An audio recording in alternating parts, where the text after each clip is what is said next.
c'est Louisa, j'espère que vous allez bien. Bienvenue sur Unlock, l'émission qui décrypte les entreprises et on se retrouve pour une édition spéciale remote puisqu'aujourd'hui je reçois Sandrina et Virginie de chez AkzoNobel avec qui nous allons parler de culture d'entreprise mais aussi et surtout d'inclusion et de diversité. Avant tout cela, si vous voulez retrouver davantage de tutos, de conseils sur vos jobs ou vos insertions pro, vous pouvez nous suivre sur notre Insta en tapant jobteaser_fr ou nous suivre et vous abonner sur notre page YouTube. Mais avant toute chose, on passe tout de suite au pitch médat. Bonjour Virginie, bonjour Sandrina. Bonjour Lisa. Comment allez-vous? Un petit peu stressée. Très bien, Virginie, ça va, merci. Oui, ça va. Bon, on peut dire Sandrina que c'est ta deuxième fois, sauf que là on est un peu en remote. Mais alors avant toute chose, pour vous présenter, vous avez le même métier, mais je le dis quand même, Virginie, tu es Talent Acquisition Partner France. C'est ça. Sandrina, pareil, tu es Talent Acquisition Partner France. Quand on s'est vu en studio, tu n'as pas pitché AkzoNobel, mais cette fois-ci, c'est à ton tour, tu ne peux pas y échapper. Alors Sandrina, est-ce que tu es prête à nous pitcher ce qu'est AkzoNobel? Oui, je suis prête. Eh bien, quand tu veux. Donc, bonjour, bienvenue à tous. Je vais vous parler un peu plus d'AkzoNobel. AkzoNobel, c'est un groupe néerlandais.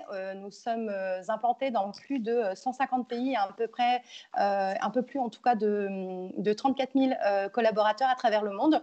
On est un groupe en tout cas qui domine sur deux activités principales. D'un côté, on a ce qu'on va appeler la partie revêtement pour l'industrie.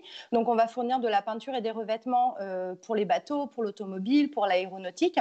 Et de l'autre côté, on a l'activité peinture décorative. Donc là, cette fois-ci, ce sont toutes les peintures intérieures, extérieures destinées à l'habitat. En France, on est à peu près 1500 collaborateurs. On a deux marchés. On va avoir par exemple sur la partie peinture décorative un marché destiné aux professionnels du bâtiment. Donc on a notre propre réseau de distribution intégré. On a une marque phare qui s'appelle Sequence. Et sur le marché des particuliers, on va travailler essentiellement avec des grandes surfaces de bricolage. Et là, on a une de nos marques phares qui est du Luxe Valentine. Parfait, Sandrina.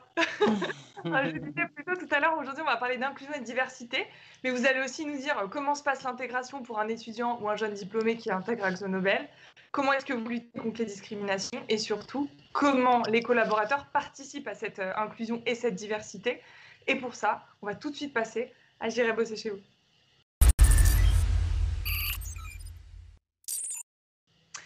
Alors, avant toute chose, pour mettre les bases, au regard du contexte actuel, qu'en est-il du recrutement au sein d'AkzoNobel aujourd'hui? Alors, aujourd'hui, il faut savoir qu'on a, suite à cette crise sanitaire que le monde entier a connue, et donc il a été pris la décision par le groupe d'avoir un gel mondial des embauches. Ce qui est pratiqué également par d'autres grandes entreprises. Donc aujourd'hui, concrètement, à instant T, on n'a pas de poste à pourvoir en alternance. On espère, bien évidemment, que fin juin, on va avoir en tout cas un peu plus de visibilité sur cette partie-là et qu'on va pouvoir accueillir, comme chaque année, les 50 alternants stagiaires qu'on accueille chaque année en France. Et Virginie, donc là, Sandrina disait, vous en accueillez des alternances 50 en moyenne à l'année. Oui. Est-ce que vous êtes vigilant ou est-ce que vous regardez des profils ou des diplômes en particulier? Alors, les diplômes, non. Les profils, alors, pour travailler chez AkzoNobel, il est plutôt intéressant d'être attiré par l'anglais, d'avoir en tout cas une grande motivation pour travailler dans un groupe international et d'avoir cette appétence pour la langue parce que nos communications vont être beaucoup en anglais. Le siège du groupe Monde se trouve à Amsterdam. Et on a beaucoup d'échanges avec d'autres pays européens puisqu'on appartient à la zone Europe. Donc ça, c'est une chose. Après, en termes d'école, pas du tout. On va surtout regarder l'adaptabilité, la motivation, comme je le disais, des compétences techniques selon certains services. On va beaucoup utiliser SAP et des fonctionnalités et des modules d'SAP.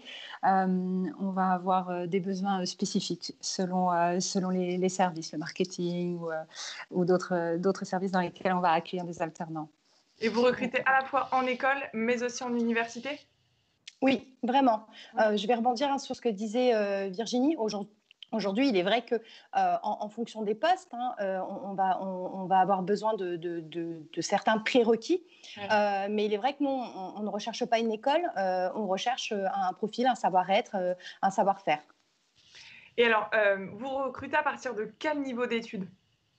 Alors, on recrute à partir du niveau bac+2, enfin bac, et dans le cadre de l'obtention d'un bac+2. Donc là, ça va être typiquement pour notre réseau de distribution intégrée. On va recruter des profils vendeurs et jusqu'au bac+5, puisque l'autre gros volume va être côté marketing, typiquement.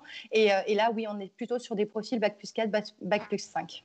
Donc du BTS au master, hein. Et tout à Tout l'heure, à vous fait. disiez que vous recrutiez majoritairement les alternants. Est-ce que tous les rythmes d'alternance vous vont ou est-ce que ça dépend des services, des métiers? Comment ça se passe?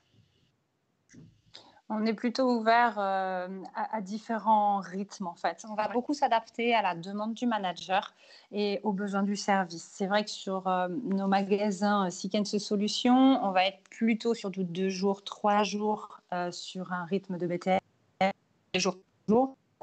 Pour d'autres services, ça va être une semaine ou une semaine, 3 semaines. Enfin, voilà, c'est très variable pour les fonctions support. Voilà. Et alors, ces 50 alternants, ils intègrent le groupe. Est-ce qu'ils sont en promotion ou est-ce qu'ils vont rentrer individuellement? Est-ce qu'il va y en avoir un durant un mois ou alors est-ce qu'ils vont être 10 ou les regrouper? Comment ça se passe? Globalement, oui, on a le gros volume. Hein, globalement, ce serait plutôt sur le mois de septembre. Donc oui, ils vont arriver dans le cadre d'une promotion, tout à fait. On Et va alors, en quelle est la moyenne profiter. d'âge Oui. de cette promotion? On est sur une moyenne d'âge, en tout cas pour la France, aux alentours de 23 ans. Ok. Tu allais peut-être parler de leur intégration. Oui, tout à fait. Je disais qu'on fonctionnait notamment en promotion puisque on permet en tout cas à nos collaborateurs et à nos alternants sur le site de Montataire de bénéficier d'une journée d'intégration. Donc c'est pour ça qu'on fonctionne également en promotion. Et Virginie, comment se passe le process d'embauche avant d'avoir droit à cette journée d'intégration? D'accord. Alors, on utilise Job Teaser, on diffuse nos offres, on utilise ensuite les entretiens vidéo. On a utilisé également les entretiens vidéo différés où on envoie donc une invitation aux étudiants intéressés qui nous envoient leur candidature pour qu'ils puissent passer chez eux des entretiens vidéo différés et y répondre en fait à déjà un certain nombre de questions qui vont nous permettre de faire une présélection. Et on peut partager aussi ces vidéos avec le manager. C'est ça qui est intéressant aussi. On a le même regard sur cette préqualification de candidature qui nous donne aussi un regard sur leur aisance, leur sourire, bien sûr, et puis leur motivation, leurs attentes quant à leur stage. Ensuite, il y a un entretien donc, avec le manager et puis la sélection se fait assez rapidement dans la foulée avec un échange entre nous et les managers pour savoir quel est le candidat qui aura retenu leur attention. Ouais. Et avec ce qui se passe en ce moment, c'est-à-dire l'utilisation des visios pour les entretiens, est-ce que la lettre de motivation, elle est encore au goût du jour? Alors, la lettre de motivation, elle peut être utile si elle a une vraie valeur ajoutée pour la candidature. Okay. Voilà. En tout cas, pour moi, je ne suis pas en train de dire qu'il ne faut pas en envoyer, mais il est vrai qu'on a des lettres de motivation et on le voit bien, hein, ce sont des lettres de motivation un peu copier-coller. Là, non. Ouais. En revanche, si c'est une vraie lettre de motivation argumentée, oui, avec plaisir. Alors, je l'ai dit tout à l'heure, il y a des politiques d'inclusion et de diversité qui font vraiment partie de la stratégie du groupe. Il y a notamment une formation qui est obligatoire pour tous les collaborateurs. Est-ce que vous pouvez nous en parler de cette formation? Oui, donc c'est la formation. Alors, c'est ce qu'on appelle chez nous le code de conduite. Quand on arrive chez AkzoNobel, il est primordial que tous les salariés soient informés du code de conduite au sein du groupe et s'engagent à le respecter. Donc, ça comprend 3 grands piliers. On va y retrouver l'intégrité, le développement durable et j'en oublie un. La sécurité. Et la sécurité, voilà, qui est un des piliers phares, évidemment, puisqu'on est industrie chimique aussi, mais la sécurité comprend l'ensemble du bien-être au travail et de la sécurité psychologique et physique des personnes. On va retrouver aussi nos valeurs qui sont être orienté client, être passionné pour l'excellence, j'en oublie encore 2. Gagner ensemble. Gagner ensemble. Et il y en a encore une. Ça y est, elle ne me vient plus. Et être orienté client, donc tenir ses engagements. Tenir ses engagements, c'est ça, il y avait une histoire d'engagement. Donc voilà, pareil, on a le descriptif de tout ce que ça induit. Par exemple, pour tout ce qui est intégrité, on est tenu de respecter les codes de la concurrence, ce genre de choses. Faire très attention à tout ça, d'être fidèle aux valeurs, de se respecter les uns les autres, de travailler ensemble. Ce sont des piliers, oui, tout à fait. Et comment se traduit cette formation? Elle dure une journée, une demi-journée? Est-ce qu'il y en a plusieurs? Ça se passe comment? Alors, ce sont des modules, des modules de formation donc en e-learning. Donc oui, c'est une formation qui est obligatoire pour les collaborateurs qui rejoignent AkzoNobel, mais également pour les prestataires.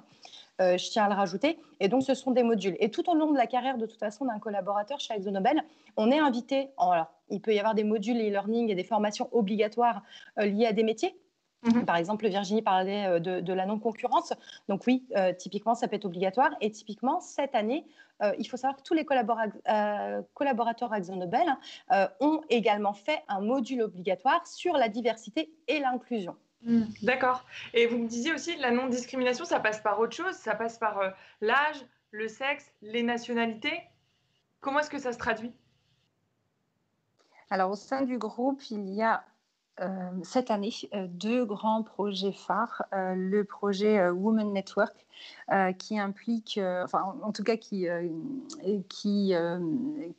comment je pourrais dire ça? Qui met en avant, qui promeut. Oui, qui va mettre en avant, merci, le rôle des femmes et la place des femmes au sein de l'organisation, avec des objectifs précis pour augmenter le nombre de femmes à des postes clés et stratégiques au sein du groupe. En France, aujourd'hui, 26% de nos managers sont des femmes, ce qui est plutôt bien, parce que c'est vrai qu'on est plutôt une industrie et bâtiment et industrie, et orientée avec deux activités, orientées plutôt bâtiment et orientées plutôt revêtement industriel, donc qui attire historiquement plutôt les hommes. Mais on a une très belle part donnée aux femmes. Donc ça, c'est quelque chose que le groupe souhaite encore développer à travers des actions qui vont se mettre en place sur les prochains mois aussi. Et on a également notre groupe qui s'est engagé au traité d'Amsterdam pour respecter et travailler en partenariat avec la LGBT pour le respect de la non-discrimination, en tout cas au regard de l'orientation sexuelle des personnes. Et alors, Sandrina, tu me disais aussi, quand on s'est entretenu au téléphone, il n'y a pas de discrimination sur le recrutement. En fonction des écoles, les candidats sont traités à compétences égales. Tout à fait, je tiens à le souligner. C'est important. Nous, en tout cas, côté recrutement, on a toujours fonctionné de cette manière-là. Et Job Teaser nous aide justement à pouvoir atteindre un maximum d'écoles. Et on continue et on souhaite en tout cas avancer dans ce sens-là. Et au moins, on est en phase également avec les valeurs d'AkzoNobel. Et ça, c'est essentiel. En tant que spécialiste de recrutement, bien évidemment, on a suivi également la formation obligatoire donc à la non-discrimination au recrutement. Et en tout cas, on y veille. Et il faut savoir également qu'on forme nos managers à ça. Oui, c'est ça, c'est ce que j'allais te demander. Les managers sont vraiment formés à la non-discrimination à l'embauche. Alors oui, tout à fait. Alors il faut savoir qu'on a démarré plusieurs sessions managers donc au début de ce mois sur qu'est-ce que la non-discrimination, quels sont les biais qu'on peut avoir, comment on peut faire pour être équitable du coup dans le cadre de nos entretiens, et on leur a donné énormément de conseils. On leur a également, en tout cas on souhaite leur fournir un guide avec notamment des questions par compétence pour éviter tous ces biais. Là, Virginie, on parle d'inclusion et de diversité. Est-ce que cela peut faire la différence pour un candidat qui viendrait en entretien ou qui serait en visio en entretien de parler de ces engagements-là lors de son entretien avec un ou une RH? Est-ce que ça peut être une plus-value pour un candidat? Si lui en parle, j'ai pas bien compris, oui. pardon. Si lui en parle. Voilà, on voit cette émission-là qu'on est en train de faire. Si lors de l'entretien, il vous parle de vos engagements, de votre politique d'inclusion et de diversité, est-ce que il peut marquer des points supplémentaires? Ce qui est certain, c'est qu'on va être très réceptif sur le fait qu'il s'est renseigné sur nous, qu'il a compris nos valeurs, qu'il les partage certainement. En tout cas, ce sera la question qu'il y aura derrière s'il en parle. C'est qu'est-ce qu'il en pense, évidemment. Quel est son vécu par rapport à ça, avec quel type de personne il a travaillé par le passé, comment ça s'est passé pour lui. Et voilà, ce sera l'occasion d'ouvrir bien sûr une porte avec lui et de s'assurer qu'effectivement, par rapport à tous ces... au multiculturalisme, aux différences tout simplement, qu'il est déjà sensibilisé et qu'il est OK avec ça, bien sûr. Alors maintenant, on va passer aux règles d'entreprise. Vous connaissez les règles. Je vais vous dire d'où ou dont. C'est à vous de répondre le plus vite possible. Est-ce que vous êtes prête? Oui. On y va.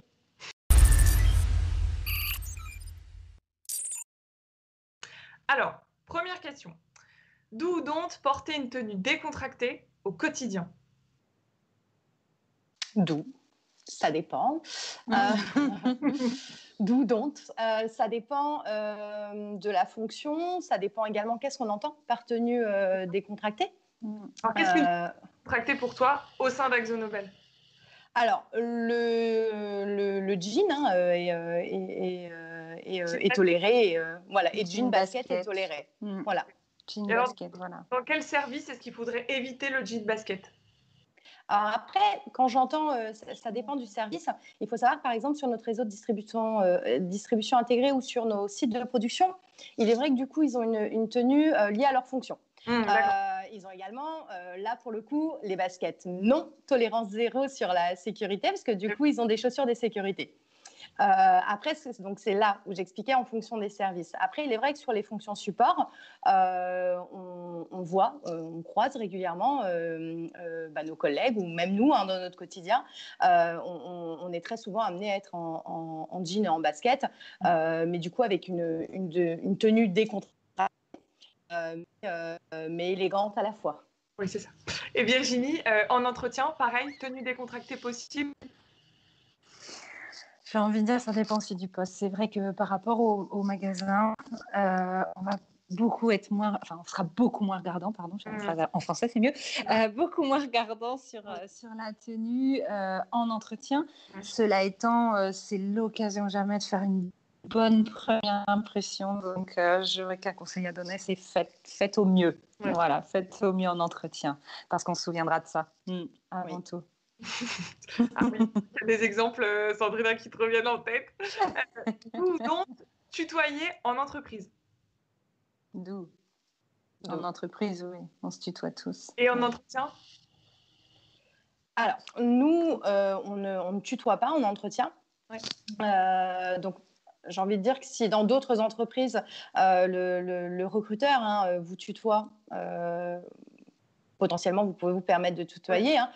Nous, on ne le fait pas. Après, sur le d'où et pourquoi Virginie disait ça, il est vrai que chez AkzoNobel, en tout cas, une fois qu'on a passé l'étape recrutement et qu'on est devenu collaborateur, il est vrai qu'on pratique le tutoiement dans notre entreprise.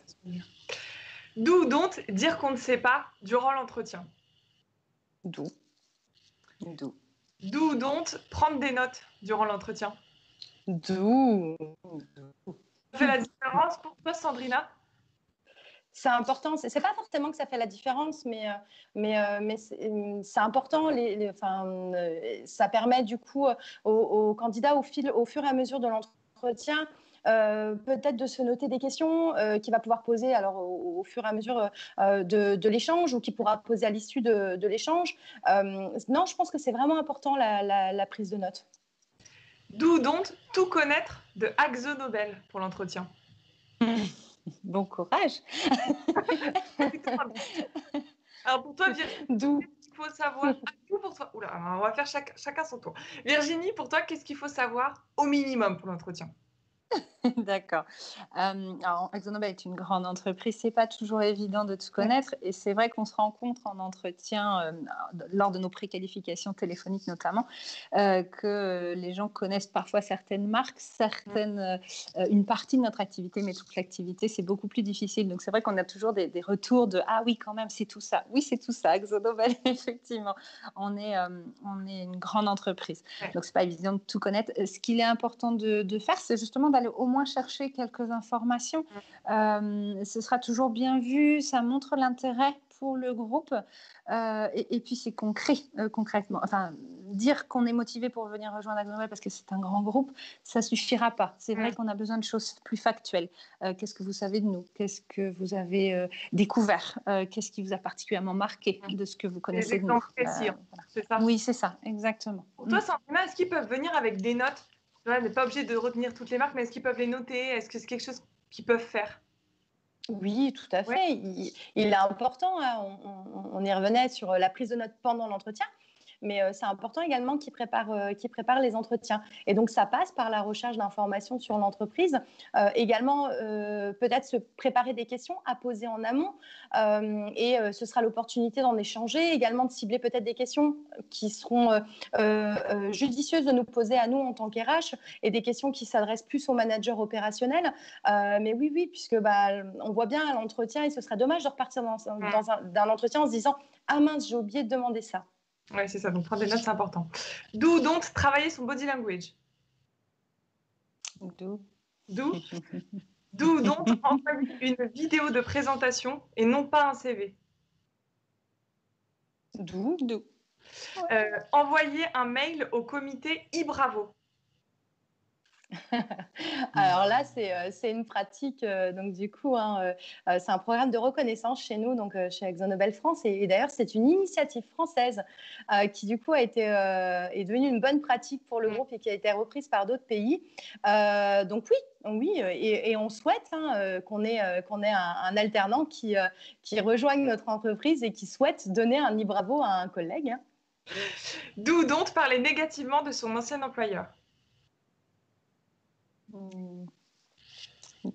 Ouais.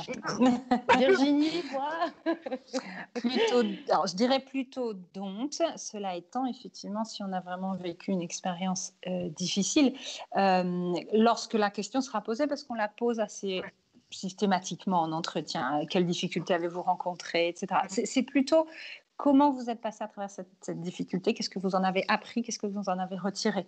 On va plutôt regarder ça. Mais c'est vrai que spontanément, présenter les employeurs et il y a la critique, mais il y a la critique constructive. Et on va plutôt regarder ça. D'où donc demander des points réguliers à son manager. D'où, alors nous, on le préconise à nos managers tuteurs. En tout cas, ça fait partie de nos conseils, le fait qu'il est important qu'ils fixent des points d'étape réguliers avec leur alternant. Nous, côté recrutement, il est vrai que donc on a cette fameuse journée d'intégration. On reste également un interlocuteur privilégié pour eux. Ils ont également l'opportunité d'en échanger également avec leurs responsables ressources humaines. Et nous, à la fin, on leur fait également un entretien de fin de parcours qui nous permet de faire un bilan sur l'année qu'ils ont passée avec nous. Et enfin, dernière question, d'où donc se préparer à la battle de sapin? D'où attention, il y a des consignes selon les années. Des donc, on ne peut pas toujours se préparer. C'est du spontané, la battle de sapin. À chaque Noël, par étage, c'est ça, vous faites une battle de sapin? Et le plus beau sapin est... Tout à fait. C'est ça. Donc, plutôt exactement ça. Oui, challenge équipe. Bon, alors maintenant, il va nous rester 3 minutes ensemble. Ça va être votre dernier mot de la fin. On passe tout de suite au last but not least. Alors, Sandrina, Virginie, qui veut commencer? Pour terminer, du coup. Bonne question. Virginie. Tu veux que je commence? Bon, pour le mot de la fin, j'aurais juste envie de dire, n'hésitez pas à nous contacter sur les réseaux sociaux. On sera très, très heureux de vous répondre à toutes vos questions. On est là pour ça. Notre porte est toujours ouverte au service recrutement. On vous accueille avec le sourire. Et tout au long de l'année, vous pouvez toquer à notre porte et venir nous parler, nous dire comment ça se passe. On sera très, très heureux. Voilà ce que je pourrais vous dire. Venez rejoindre l'équipe, la Dream Team, comme on l'appelle, et venez avec vos différences. Sandrina, ton mot de la fin? Mot de la fin, écoutez, en tout cas, j'invite tous les étudiants hommes-femmes à venir nous suivre, en tout cas sur Job Teaser, notamment puisqu'on espère avoir de la visibilité, comme je le disais en démarrage de ce live, à la fin du mois sur comment va se passer notre campagne d'alternance, donc 2020-2021. Donc suivez-nous et on espère en tout cas très rapidement pouvoir diffuser des offres pour pouvoir vous accueillir en septembre à une super journée d'intégration et construire avec vous la nouvelle promotion. Et comme vous le disiez, vous pouvez retrouver en tout cas chez vous plein d'infos sur AxoNobel en attendant de voir les offres paraître sur la page de jobteaser.com dans l'onglet AxoNobel. Vous pouvez, comme elles vous l'ont dit, les contacter directement sur LinkedIn. Elles seront ravies, comme elles viennent de le dire, de répondre à vos questions. Et on va vous laisser sur une vidéo qui illustre la vie d'un étudiant, d'un alternant chez AxoNobel. Mais avant ça, merci beaucoup Sandrina et Virginie d'avoir participé à ce live. Merci Louisa. Je vous souhaite une bonne continuation. Chez vous, pareil, continuez à rester en veille et à voir les prochaines offres qui, on espère, vont sortir au sein d'AxoNobel. Et comme je vous l'ai dit, on se retrouve très vite pour un nouveau live. Mais en attendant, on vous laisse sur cette vidéo. À bientôt Virginie, à bientôt Sandrina. À bientôt. À bientôt.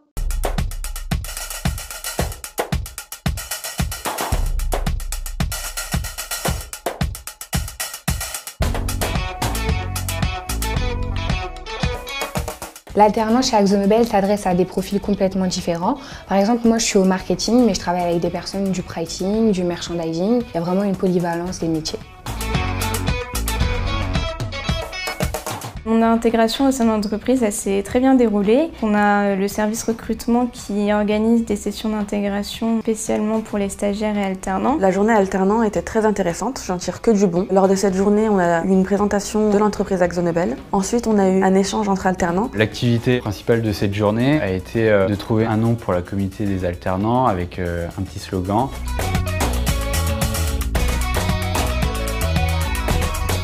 AxoNobel soigne l'intégration de ses alternants. J'ai pu notamment bénéficier d'une formation sur tous les produits AxoNobel. J'ai eu la chance de pouvoir avoir un mois de passation avec l'ancienne alternante que j'ai remplacée. Mon suivi se passe vraiment très bien. Ma tutrice, elle est à mon écoute et j'hésite pas du tout à lui poser des questions. C'est vraiment un échange. Ce qui me plaît chez AxoNobel, c'est le réel suivi de mes compétences et de mes travaux en cours, et aussi le fait qu'on me fait confiance et qu'on me donne des projets importants à faire. Le fait qu'AxoNobel me donne des missions responsabilisantes, je pense que c'est un réel atout pour ma carrière. Il peut y avoir de nombreuses possibilités d'évolution chez AxoNobel en sortie d'alternance, notamment sur des postes juniors. AxoNobel offre cette opportunité de pouvoir rester en CDD ou CDI à la fin de notre alternance. C'est aussi appréciable de savoir que AxoNobel est reconnu nationalement et internationalement. Même si AxoNobel c'est une entreprise internationale, un grand groupe, elle est à dimension humaine. Chez AxoNobel, il y a vraiment une culture de l'alternance. On a une communauté alternant très forte. On organise plusieurs événements. On se voit en entreprise mais aussi à l'extérieur. Il y a vraiment une bonne ambiance.